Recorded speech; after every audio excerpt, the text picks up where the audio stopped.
Passengers movie की शुरुआत उनकी स्पेसशिप एवलॉन को स्पेस में ट्रैवल करते हुए दिखाया जाता है।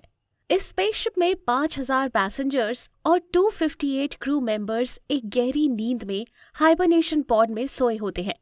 ये सब लोग एक प्लैनेट होमस्टेड 2 पर ह्यूमन कॉलोनाइजेशन शुरू करने जा रहे होते हैं। उनका सफर अर्थ से होमस्टेड 2 तक 120 साल का होता है, इसलिए वो लोग हाइबरनेशन में चले जाते हैं। इस स्पेसशिप को ऑटो पायलट कर रखा होता है क्योंकि सब लोग हाइबरनेशन में होते हैं।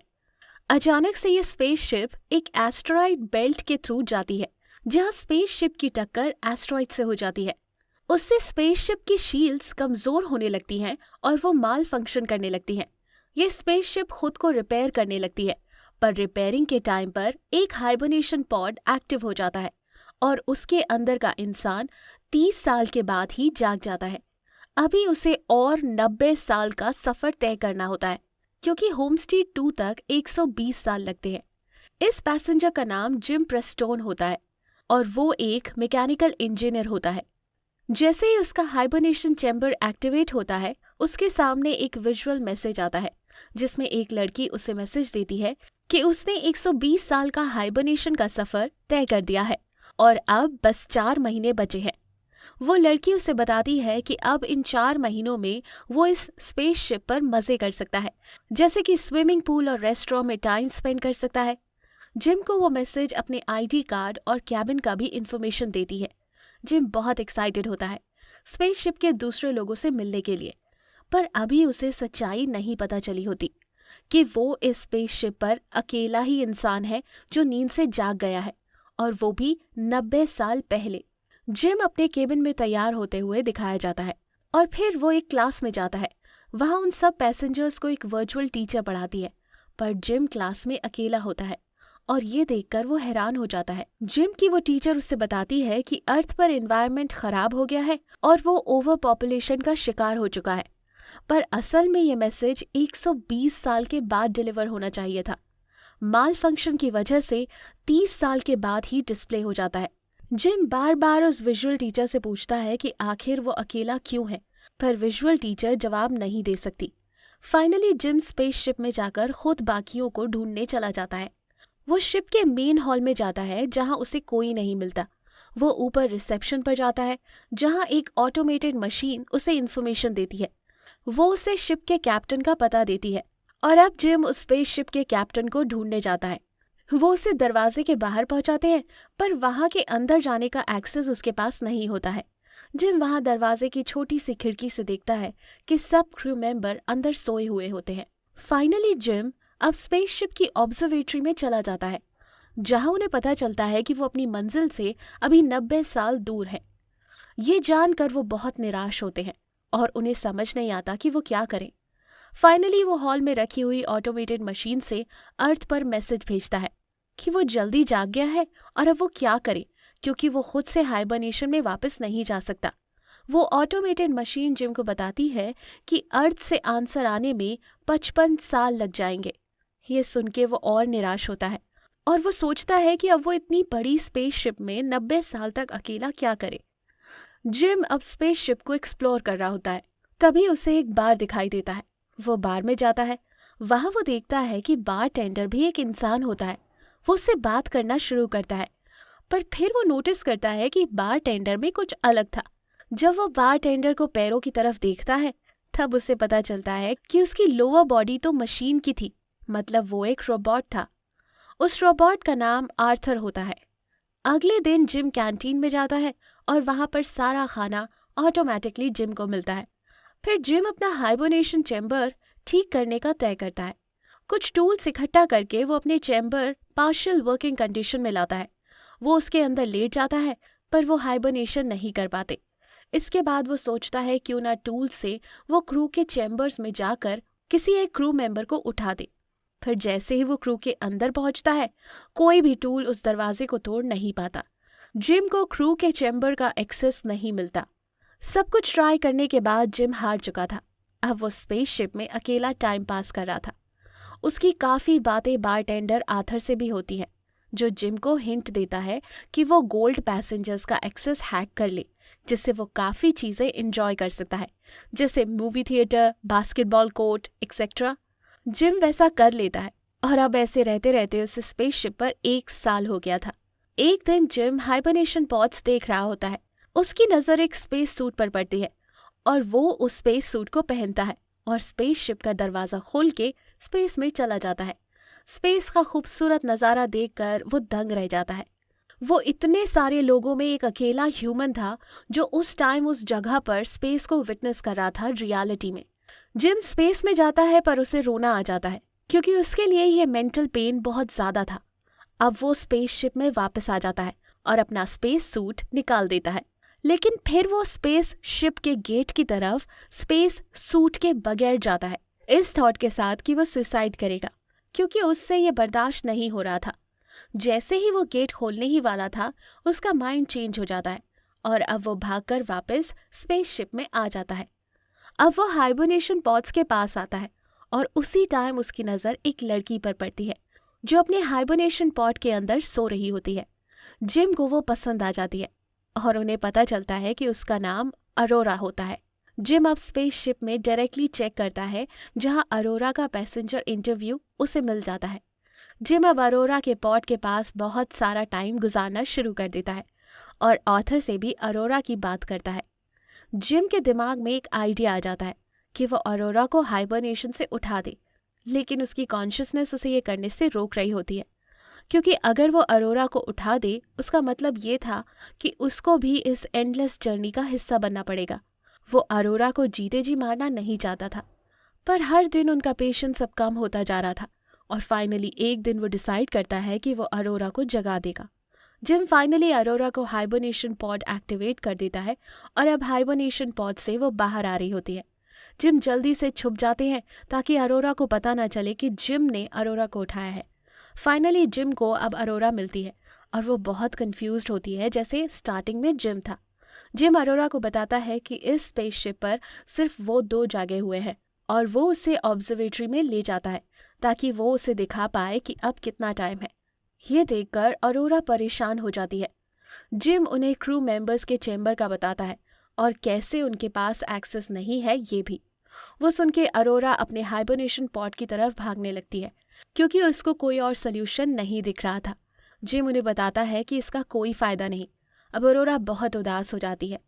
जिम इसके बाद में आर्थर के पास जाता है और उसे बताता है कि उसे बहुत बुरा लग रहा है क्योंकि उसने अरोरा को हाइबरनेशन मोड से उठा दिया है। वो आर्थर को बोलता है कि वो अरोरा को ना बताए कि जिम ने उसे उठाया था। अगले दिन अरोरा उठती है और ऑटोमेटिक मशीन के पास जाकर हाइबरनेशन पॉड्स के बारे में पता लगाने की कोशिश करती है, पर उसे कुछ इन्फॉर्मेशन नहीं मिलती।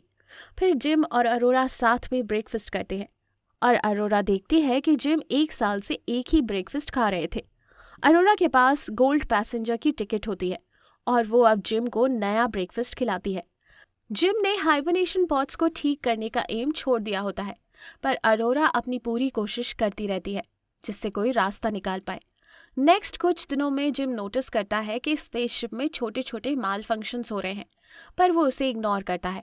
अरोरा एक राइटर और जर्नलिस्ट होती है और वो हर चीज़ अब अपनी डायरी में लिखना शुरू करती है और एक दिन जिम का इंटरव्यू लेती है ये सोच के कि उसकी स्टोरी काफ़ी इंटरेस्टिंग लगेगी।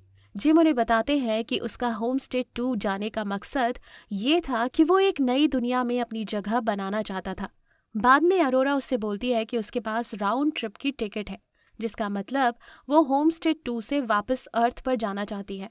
वो जिम को बताती है कि वो होम स्टे 2 पर 1 साल रहेगी फिर वापस चली जाएगी और वो इसलिए ऐसा करना चाहती है ताकि वो दुनिया की सबसे पहली जर्नलिस्ट बने जो 2 प्लैनेट्स पर रही हो।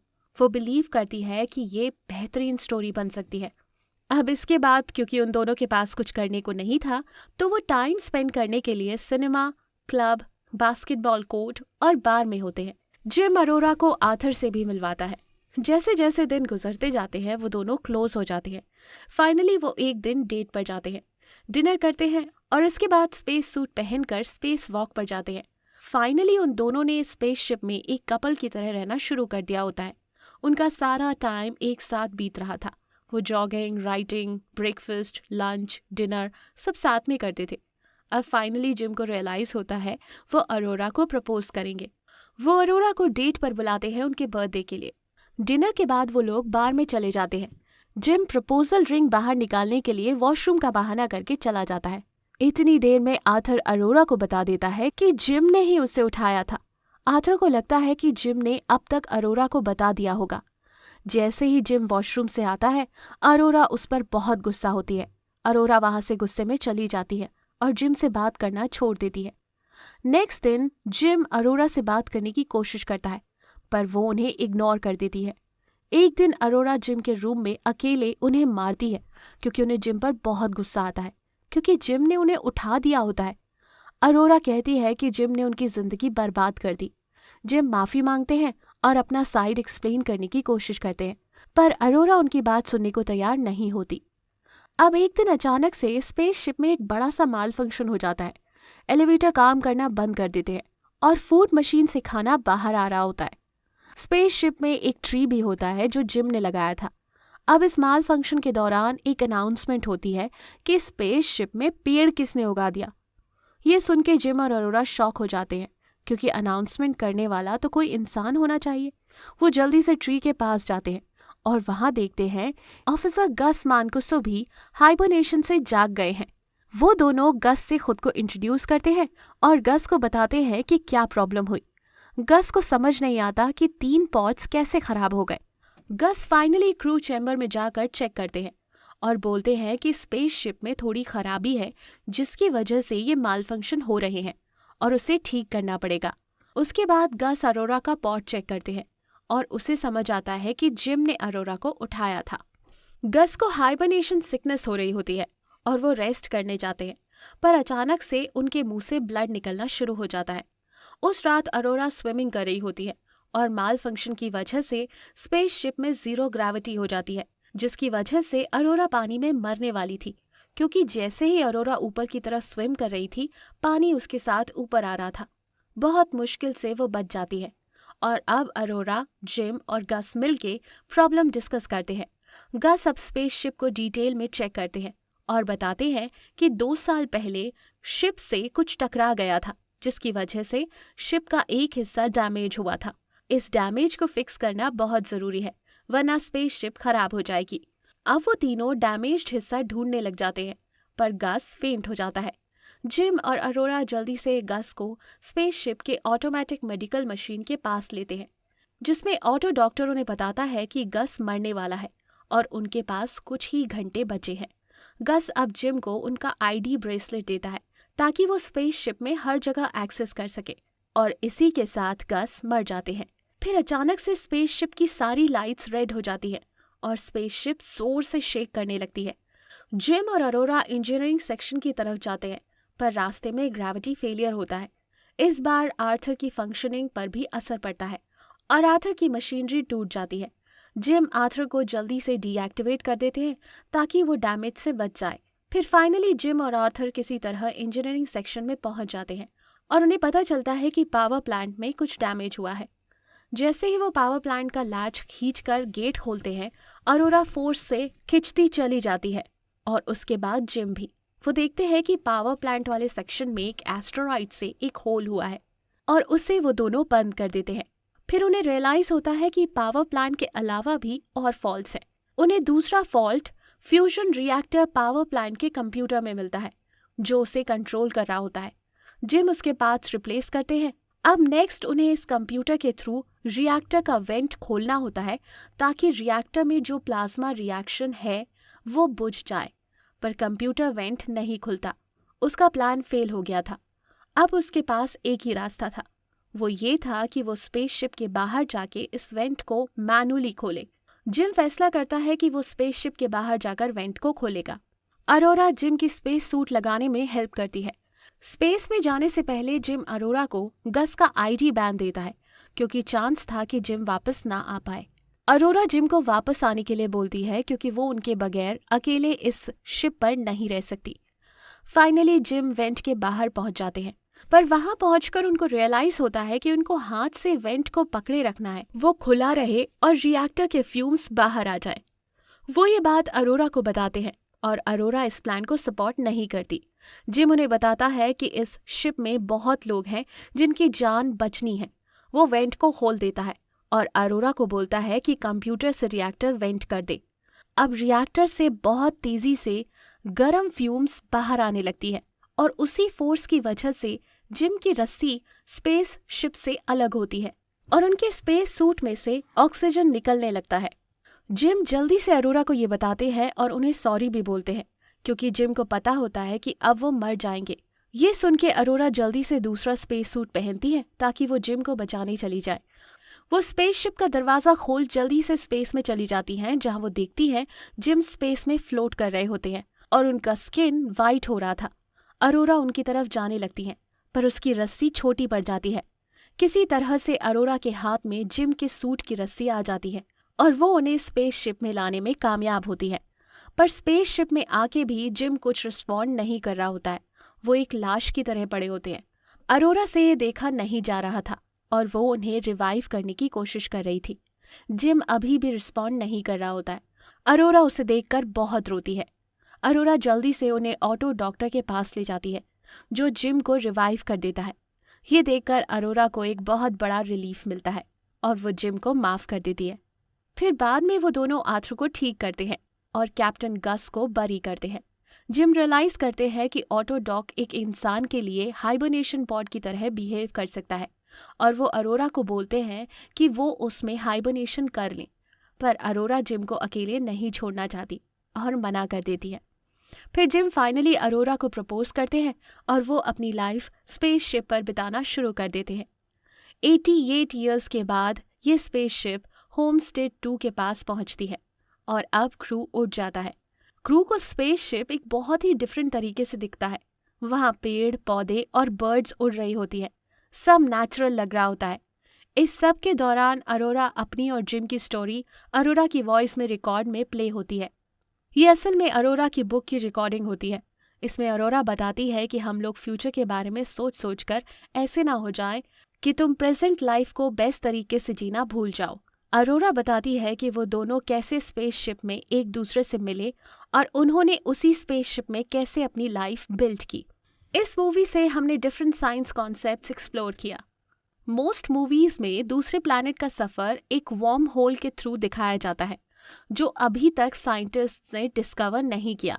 पैसेंजर्स मूवी के थीम के अकॉर्डिंग ह्यूमंस को हाइबरनेशन कर दिया जाता है और लाइट थोड़ी कम स्पीड पर दूसरे प्लैनेट पर भेजा जाता है। हमने देखा कि जीरो ग्रेविटी में कैसे किसी भी चीज पे फोर्स नहीं लगता। जीरो ग्रेविटी का एक साइंस इस मूवी में बहुत ही अमेजिंग है जिसमें मूवी मेकर्स ने साइंस का कॉन्सेप्ट बहुत डिटेल में दिखाया है। एक जीरो ग्रेविटी के सीन में जिम रो रहा होता है जिसमें उसके आंसू नीचे नहीं गिरते बल्कि उसके फेस पर चिपक जाते हैं क्योंकि जीरो ग्रेविटी में वाटर मॉलिक्यूल्स सरफेस टेंशन की वजह से चिपक जाते हैं। इस मूवी में हम ये भी सीखते हैं कि एक ह्यूमन को जिंदा रहने के लिए दूसरे ह्यूमन की जरूरत हमेशा से होती है और इसलिए ह्यूमंस को सोशल बीइंग्स कहा जाता है। इस मूवी ने स्पेस ट्रैवल का एक नया पर्सपेक्टिव दिखा दिया ह्यूमन हाइबरनेशन के थ्रू, जो इंसानों को नींद में डाल देती है बहुत सालों के लिए और उनकी एज भी नहीं बढ़ती। होप इन मोटिवेशनल और नॉलेजेबल मूवी से हम इंस्पायर कर रहे होंगे। अगर आपको लगता है कि ये वीडियो आपके किसी फ्रेंड या फैमिली मेंबर को इंस्पायर कर सकती है तो ये वीडियो उनके साथ ज़रूर शेयर